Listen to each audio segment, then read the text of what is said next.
ating mga kapamilya. Luzon, Visayas at Mindanao at pati ang mga kapamilya sa iba't ibang sulok ng mundo na abot ng The Filipino Channel. Naku, linggo na naman at isang oras na naman ang ating magiging kwentuhan at balitaan ngayong gabi. Siguradong manlalaki ang inyong mga mata at mapapanganga ang inyong mga bibig dahil sa sari-saring sangkatutak na koleksyon na inyong matutunghayan. Sangkatutak! 5 taong gulang pa lamang si Ingrid Santamaria nang ipakilala sa kanya ng kanyang ina ang piano. Sa loob ng 6 na dekada, ilang pagtatanghal na ang kanyang nagawa sa loob at labas ng bansa. Kasabay din ito ang pamumolekta ng instrumentong pinakamalapit sa puso niya, mga miniature o maliliit na piano.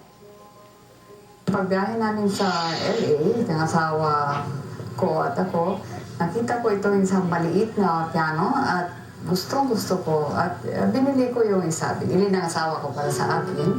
Kaya naman ang nagsimula sa isa, naging sangkatutak. Mula sa pinakamaliit hanggang sa pinakamalaki, mayroon siya.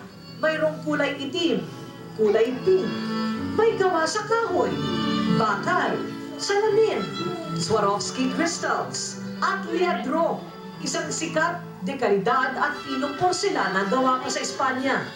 Ang tagal ko nakita ng piano. Tapos sa isang biyahe sa States, doon ko nakita isang liadro na may piano. Halos lahat sa mga miniature piano na ito ay galing pa sa ibang bansa, tulad ng kanyang Limoges collection na mula pa sa bansang Pransya.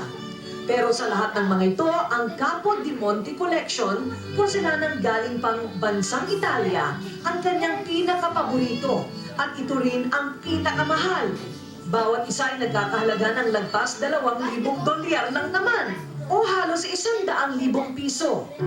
At kahit na mga nakakaaliw na disenyo tulad ng Betty Boop piano, Mickey Mouse at Santa Claus, meron din siya. Tumaabot na sa halos 700 miniature piano ang kanyang koleksyon. Pero para kay Ingrid, itinuturing niyang yaman ang mga ito na kanya nang ipapamana sa mga anak at apo.